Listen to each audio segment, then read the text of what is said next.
ପିଲାମାନେ, ଆଜି ଆମେ ଷଷ୍ଠ ଶ୍ରେଣୀ ସାହିତ୍ୟ ସୁଧା ବହିର ପାଠ 1 ଜନ୍ମଭୂମି ବିଷୟର ସମ୍ପୂର୍ଣ୍ଣ ଭଲ ଭାବରେ ପ୍ରଶ୍ନୋତ୍ତର ଆଲୋଚନା କରିବା। ପାଠ ଅନ୍ତର୍ଗତ ଆସ ଆମେ କବିତା ଉପରେ ସଂକ୍ଷିପ୍ତ ଆଲୋଚନା କରିବା। ମୋ ବୁଝିବାରେ କ ନିମ୍ନଲିଖିତ ପ୍ରଶ୍ନଗୁଡ଼ିକ ଠିକ୍ ଉତ୍ତର ପାଖରେ ତାରା ଚିହ୍ନ ଦିଅ। 1 ନମ୍ବର, ମୁଣ୍ଡ ଶବ୍ଦ ପାଇଁ କବିତାରେ କେଉଁ ଶବ୍ଦ ବ୍ୟବହାର କରାଯାଇଛି? ମୁଣ୍ଡ ଶବ୍ଦ ପାଇଁ ମସ୍ତକ, ତାରା ଚିହ୍ନ ଦେବ। 2 ନମ୍ବର, ଜନ୍ମଭୂମି କବିତାରେ ମୁଖ୍ୟତଃ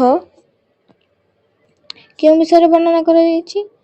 ନା, ଭାରତ ମାତାର ଯଶଗାନ କରାଯାଇଛି। ଏଠି ତାରା ଚିହ୍ନ ଦେବ। ଖ ନମ୍ବର, ଉକ୍ତ ଉତ୍ତର ଗୁଡ଼ିକ କାହିଁକି ବାଛିଲ ତାହାର କାରଣ ତୁମ ସାଙ୍ଗମାନଙ୍କ ସହ ଆଲୋଚନା କର। କାରଣ ଏହି ଉତ୍ତର ଗୁଡ଼ିକ ସଠିକ୍ ଉତ୍ତର। ମିଳିମିଶି ଯୋଡ଼ିବା। କବିତାର କେତେକ ଶବ୍ଦ ତାର ଭାବାର୍ଥ ନିମ୍ନରେ ଲେଖାଯାଇଛି। ଦଳରେ ଆଲୋଚନା କରି ପ୍ରତ୍ୟେକ ଶବ୍ଦ ସହ ଖାପ ଖାଉଥିବା ଭାବାର୍ଥକୁ ଗାର ଟାଣି ଯୋଡ଼। ଶବ୍ଦ ଦେଲା, ଭାବାର୍ଥ ଦେଲା। 1ରେ ଦେଲା ହିମାଳୟ। ହିମାଳୟ କ'ଣ ହେବ? ନା 10 ଭାରତର ଉତ୍ତର ସୀମାରେ ବ୍ୟାପି ରହିଥିବା ପର୍ବତମାଳା। 2 ବ୍ରହ୍ମପୁତ୍ର। ବ୍ରହ୍ମପୁତ୍ର ମୁଖ୍ୟତଃ ଅରୁଣାଚଳ ପ୍ରଦେଶ ଓ ଆସାମ ଦେଇ ବହି ଯାଉଥିବା ନଦୀ, ଯାହାକି ଶେଷରେ ବଙ୍ଗୋପସାଗରରେ ମିଶିଛି। ତାପରେ 3 ଦ୍ରୋଣ। ଦ୍ରୋଣ କିଏ? କୌରବ ଓ ପାଣ୍ଡବଙ୍କ ଗୁରୁ। ସୀତା। ସୀତା ହେଉଛି ଜନକ ରାଜାଙ୍କ ଦୁହିତା, ପ୍ରଭୁ ଶ୍ରୀରାମଚନ୍ଦ୍ରଙ୍କ ଧର୍ମପତ୍ନୀ। ଗଙ୍ଗା। ଗଙ୍ଗା ହେଉଛି ଭାରତର ଦୀର୍ଘତମ ପବିତ୍ର ନଦୀ। ଚୈତନ୍ୟ। ଚୈତନ୍ୟ ହେଉଛି ଗୌଡ଼ୀୟ ବୈଷ୍ଣବ ମତବାଦର ପ୍ରଚାରକ ଓ ପ୍ରସାରକ। ପଦ୍ମିନୀ। ପଦ୍ମିନୀ ହେଉଛି ମେୱାରର ରାଣୀ ଓ ବୀର ରମଣୀ। ଅର୍ଜୁନ। ଅର୍ଜୁନ ହେଉଛନ୍ତି ତୃତୀୟ ପାଣ୍ଡବ। ତାପରେ ଭୀଷ୍ମ। ଭୀଷ୍ମ ହେଉଛି ଗଙ୍ଗାଙ୍କ ପୁତ୍ର, କୌରବ ଓ ପାଣ୍ଡବମାନଙ୍କ ପିତାମହ। ବାଲ୍ମୀକି। ସଂସ୍କୃତ ରାମାୟଣର ରଚୟିତା। ପଦ୍ୟାଂଶକୁ ଆଲୋଚନା କର। ନିମ୍ନଲିଖିତ ପଦ୍ୟାଂଶକୁ ମନ ଦେଇ ପଢ଼ ଏବଂ ଏହାର ଭାବାର୍ଥକୁ ସାଙ୍ଗମାନଙ୍କ ସହ ଆଲୋଚନା କରି ତାର ସାରାଂଶକୁ ଲେଖ। ତୁହି ମା ଜନ୍ମଭୂମି ପବିତ୍ର ଭାରତ ଭୂମି, ତୋହରି ସନ୍ତାନ ଆମେ ଅଟୁ ସରବେ। ତୋର ଶ୍ରୀ ଚରଣ ସେବା ପାଇଁ ମନ ପ୍ରାଣ ଦେବା, ଗାଇବା ତୋହର ନାମ ଆନନ୍ଦ ରବେ। ତୋ ଆନନ୍ଦେ ହୋଇବା ସୁଖୀ, କାନ୍ଦିବା ଦୁଃଖରେ ତୋର ହୋଇଣ ଦୁଃଖୀ। ଏହାର ଉତ୍ତର ଲେଖିବା। ଉତ୍ତର। ଭକ୍ତକବି ମଧୁସୂଦନ ରାଓ ଜନ୍ମଭୂମି କବିତାରେ ଭାରତ ମାଆର ଯଶଗାନ କରିଛନ୍ତି। ପବିତ୍ର ଭାରତ ଭୂମିକୁ ସେ ନିଜର ଜନ୍ମଭୂମି ବୋଲି ସମ୍ବୋଧନ କରିଛନ୍ତି। ତାହାରି ସନ୍ତାନ ଭାବରେ ସମସ୍ତେ ତାର ଶ୍ରୀ ଚରଣ ସେବାରେ ମନ ପ୍ରାଣ ଦେବା ପାଇଁ କବି ଜଣାଇଛନ୍ତି। ଆନନ୍ଦର ସହିତ ପବିତ୍ର ଜନ୍ମଭୂମିର ନାମ ଗାଇ ତାହାରି ଆନନ୍ଦରେ ସୁଖୀ ଓ ଦୁଃଖରେ ଦୁଃଖୀ ହୋଇ କାନ୍ଦିବାକୁ କବି ମତ ପ୍ରକାଶ କରିଛନ୍ତି। କବିଙ୍କ ବର୍ଣ୍ଣନା ଅତ୍ୟନ୍ତ ମନଛୁଆଁ। ବୁଝି ବିଚାରି ଲେଖ। କ ଜନ୍ମଭୂମି କବିତାକୁ ପଢ଼ି ପ୍ରଶ୍ନଗୁଡ଼ିକର ଉତ୍ତର ଦିଅ। 1 ନମ୍ବର, କବିତାରେ ବର୍ଣ୍ଣିତ ବୀର ରମଣୀମାନଙ୍କ ନାମ ଲେଖ। ଉତ୍ତର। ଜନ୍ମଭୂମି କବିତାରେ ବର୍ଣ୍ଣିତ ବୀର ରମଣୀମାନେ ହେଉଛନ୍ତି ପଦ୍ମିନୀ ଓ ଦୁର୍ଗାବତୀ। 2 ନମ୍ବର, ଭାରତର କଟିରେ କେଉଁ ପର୍ବତମାଳା ଶୋଭା ପାଉଛି? ଉତ୍ତର। ଭାରତର କଟିରେ ବିନ୍ଧ୍ୟ ପର୍ବତମାଳା ଶୋଭା ପାଉଛି। 3 ନମ୍ବର, କାଳିଦାସ କିଏ? ତାଙ୍କର ରଚିତ ଗୋଟିଏ କାବ୍ୟର ନାମ ଲେଖ। ଉତ୍ତର। କାଳିଦାସ ହେଉଛନ୍ତି ସଂସ୍କୃତ ଭାଷା ସାହିତ୍ୟର ମହାକବି। ତାଙ୍କ ରଚିତ ଏକ କାବ୍ୟ ହେଉଛି ରଘୁବଂଶ। 4 ନମ୍ବର ଆମ ଜନ୍ମଭୂମିର ଦୁଇ ପାର୍ଶ୍ୱରେ ଥିବା ଜଳଧିର ନାମ ଲେଖ। ଉତ୍ତର ଆମ ଜନ୍ମଭୂମିର ଦୁଇ ପାର୍ଶ୍ୱରେ ଥିବା ଜଳଧିର ନାମ ହେଉଛି ଆରବ ସାଗର ଓ ବଙ୍ଗୋପସାଗର। 5 ନମ୍ବର ଭାରତର ଶରୀରରେ କେଉଁ ସବୁ ନଦୀ ଶୋଭା ପାଉଛି? ଉତ୍ତର ଭାରତର ଶରୀରରେ ବ୍ରହ୍ମପୁତ୍ର, ସିନ୍ଧୁ ଓ ଗଙ୍ଗା ନଦୀ ଶୋଭା ପାଉଛି। ଖ ଚୈତନ୍ୟାଦି ମହାତ୍ମା ଜନେ ପଚାରିଲେ ବିଭୁ ନାମ ଆନନ୍ଦ ମନେ। ମହାତ୍ମାର ଅର୍ଥ ମହାପୁରୁଷ, ବଡ଼ଲୋକ, ମହାମାନବ, ମହାନ ବ୍ୟକ୍ତି। ବିଭୁର ଅର୍ଥ ଈଶ୍ୱର, ପ୍ରଭୁ, ଠାକୁର, ଦେବତା। ଉପର ଲିଖିତ ପଦ୍ୟାଂଶକୁ ପଢ଼ି ଉତ୍ତର ଲେଖ। ଚୈତନ୍ୟ କିଏ? ସେ କ'ଣ କରିଥିଲେ? ତାଙ୍କୁ ମହାତ୍ମା କାହିଁକି କହିବା? ଏହାର ଉତ୍ତର ଲେଖିବା। ଚୈତନ୍ୟ କିଏ? ଉତ୍ତର ଚୈତନ୍ୟ ପଞ୍ଚଦଶ ଶତାବ୍ଦୀର ଜଣେ ଗୌଡ଼ୀୟ ବୈଷ୍ଣବ ଧର୍ମର ପ୍ରଚାରକ। ସେ କ'ଣ କରିଥିଲେ? ଉତ୍ତର ଚୈତନ୍ୟ ଜଣେ ଆଧ୍ୟାତ୍ମିକ ଗୁରୁ ଭାବରେ ଗୌଡ଼ୀୟ ବୈଷ୍ଣବ ଧର୍ମ ପ୍ରଚାର କରିଥିଲେ।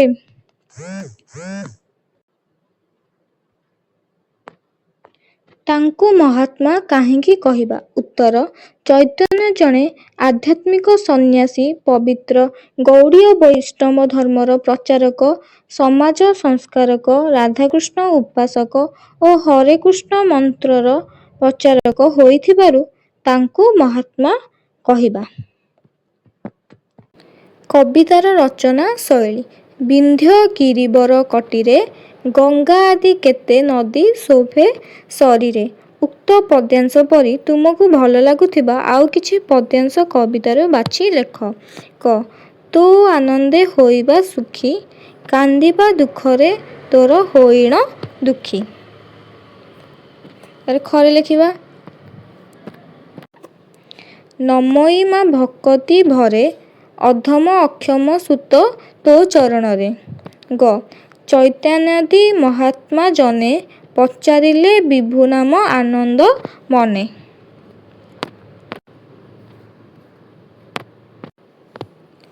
ମେଳ କର। କ ସ୍ତମ୍ଭର କବିତାଂଶ ସହିତ ଖ ସ୍ତମ୍ଭର ଭାବାର୍ଥକୁ ସଂଯୋଗ କର। ସ୍ତମ୍ଭ କ ସ୍ତମ୍ଭ ଖ। 1 ନମ୍ବର ଜନମିଲେ ତୋ କୋଳରେ, କେତେ ସୁର ବୀର ନରେ। ଏଇଟା ହେବ ଭାରତ ମାତାର କୋଳରେ ଅନେକ ସୁର, ବୀର ଓ ମହାମାନବ ଜନ୍ମ ନେଇଛନ୍ତି। 2 ନମ୍ବର ତୋ ଆନନ୍ଦେ ହୋଇବା ସୁଖୀ, କାନ୍ଦିବା ଦୁଃଖରେ ତୋର ହୋଇଣ ଦୁଃଖୀ। ଆମେ ଜନ୍ମଭୂମିର ଉନ୍ନତ ବା ପ୍ରଗତିରେ ସୁଖ ଅନୁଭବ କରିବା ଓ ଅବନତିରେ ଦୁଃଖୀ ହେବା। 3 ନମ୍ବର ସମସ୍ତେ ତୋର ଦୁହିତା, ପଦ୍ମିନୀ, ସାବିତ୍ରୀ, ସୀତା। ପଦ୍ମିନୀ, ସାବିତ୍ରୀ, ସୀତା ପ୍ରଭୃତି ସମସ୍ତ ବୀର ରମଣୀ ଭାରତ ମାତାର ଦୁହିତା ଅଟନ୍ତି। ଅନୁମାନ ଓ କଳ୍ପନାରୁ ସାଙ୍ଗମାନଙ୍କ ସହ ଦଳଗତ ଆଲୋଚନା କର। କ ମହାକବି ବେଦବ୍ୟାସ, ବାଲ୍ମୀକି, କାଳିଦାସ ଗାଇଲେ ପବିତ୍ର କଣ୍ଠେ ତୋହରି ଗୁଣ। ଆଇ କେଉଁମାନଙ୍କୁ ମହାକବି ଆଖ୍ୟା ଦିଆଯାଇଛି? ଉତ୍ତର ବେଦବ୍ୟାସ, ବାଲ୍ମୀକି ଓ କାଳିଦାସ ଇତ୍ୟାଦିଙ୍କୁ ମହାକବିର ଆଖ୍ୟା ଦିଆଯାଇଛି। ଆଇ ସେମାନଙ୍କ ଲିଖିତ ଗ୍ରନ୍ଥର ନାମ ଉଲ୍ଲେଖ କର। ଉତ୍ତର ବ୍ୟାସଦେବ ମହାଭାରତ, ଗୀତା, ଭାଗବତ, ବାଲ୍ମୀକି ରାମାୟଣ ଓ କାଳିଦାସ ରଘୁବଂଶ, କୁମାର ସମ୍ଭବମ୍ ଆଦି ଗ୍ରନ୍ଥ ଲେଖିଯାଇଛନ୍ତି।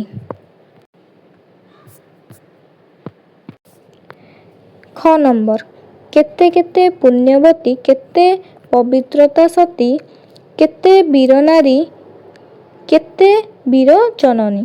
ଏହି କବିତାଂଶରେ ବୀର ନାରୀ ବୋଲି କାହାକୁ ଓ କାହିଁକି କୁହାଯାଇଛି? ଉତ୍ତର ଏହି କବିତାରେ ମେୱାରର ରାଣୀ ପଦ୍ମିନୀ ଓ ଗଣ୍ଡୱାନର ରାଣୀ ଦୁର୍ଗାବତୀଙ୍କୁ ବୀର ନାରୀ ବୋଲି କୁହାଯାଇଛି। ମେୱାରର ରାଣୀ ପଦ୍ମିନୀ ଅସୀମ ସାହସର ପ୍ରତୀକ ଥିଲେ। ରାଣୀ ଦୁର୍ଗାବତୀ ତାଙ୍କର ସ୍ୱାମୀଙ୍କ ମୃତ୍ୟୁ ପରେ ରାଜ୍ୟଭାର ନେଇ ବାହାରର ଶତ୍ରୁମାନଙ୍କଠାରୁ ବୀରତ୍ୱ ଓ ସାହସର ସହିତ ରାଜ୍ୟକୁ ରକ୍ଷା କରିଥିଲେ। ତେଣୁ ଏମାନଙ୍କୁ ବୀରନାରୀ ବୋଲି କୁହାଯାଇଛି। ଶବ୍ଦର ଭିନ୍ନ ଭିନ୍ନ ରୂପ। କ ଯେପରି ଚରଣ, ପଦ, ପାଦ, ପୟର ସେହିପରି ଲେଖିବା। ନଦୀ, ତଟିନୀ, ସରିତ, ନଈ, ଭୂମି, ପୃଥିବୀ, ମାଟି, କ୍ଷେତ୍ର, ଜନନୀ, ମାତା, ମା, ଜନ୍ମଦାତ୍ରୀ, ଦୁହିତା, କନ୍ୟା, ତନୟା, ସୁତା।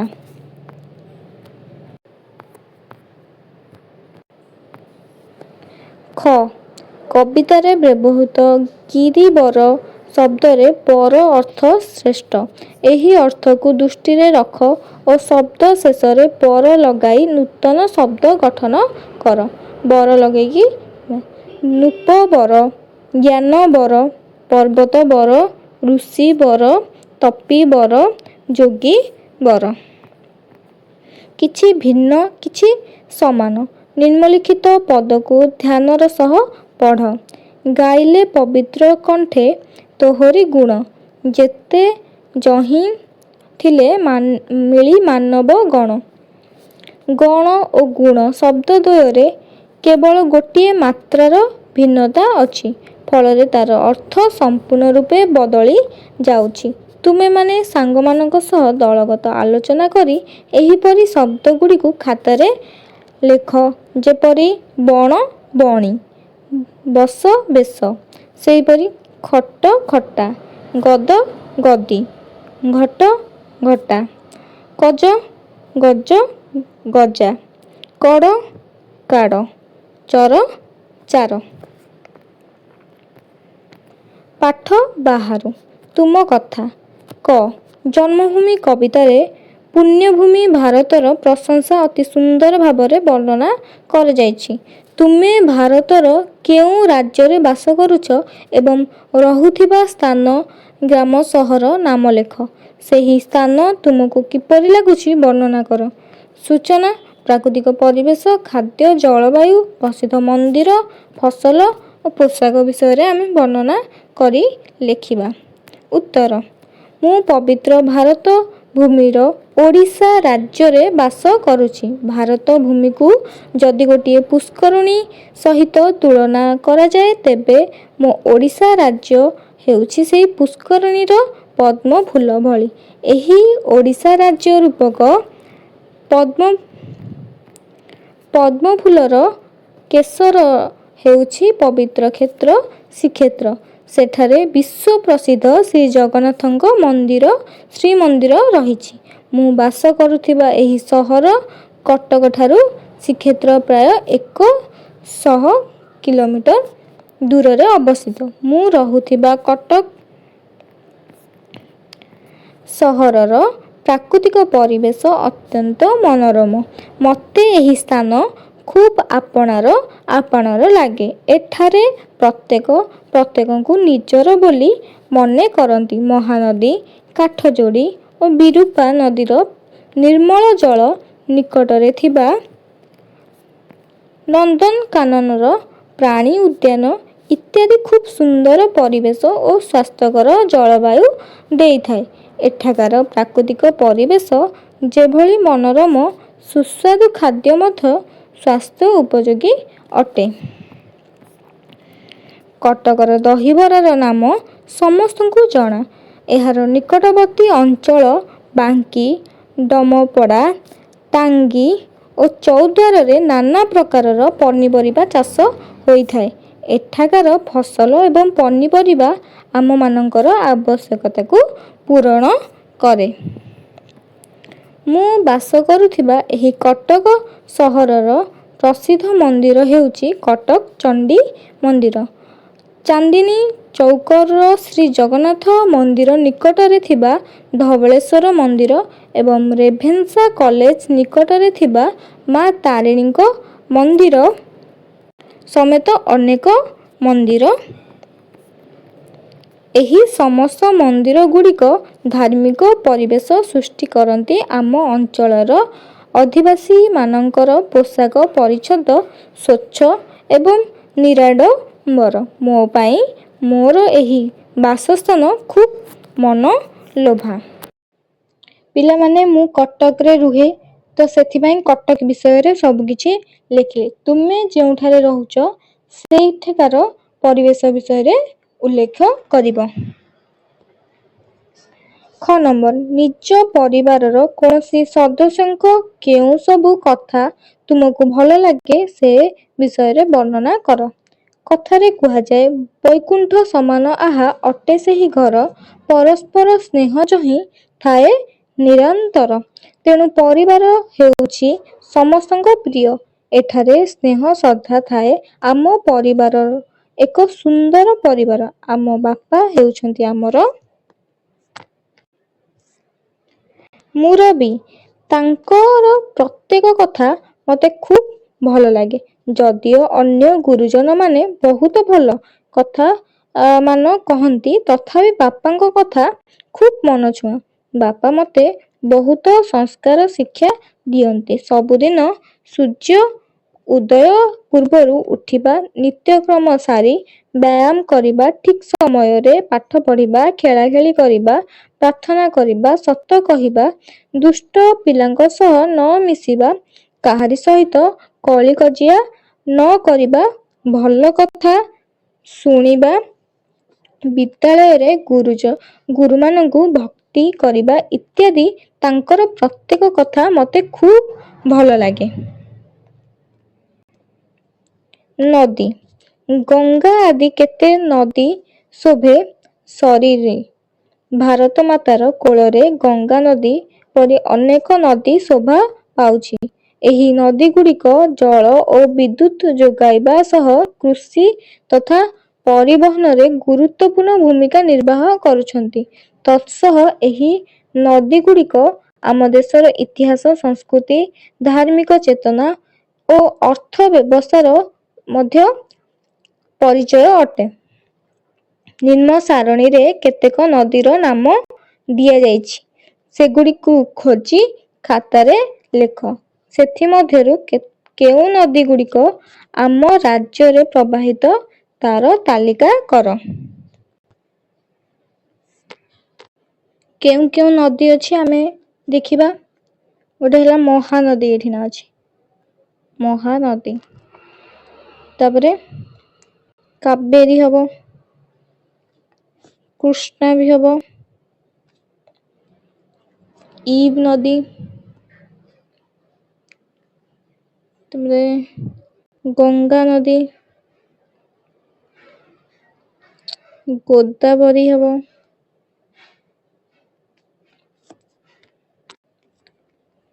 ତାପ୍ତି ନଦୀ, ଏଠି ଦେଖ ନର୍ମଦା ହେବ। ଆଉ କଣ ହବ?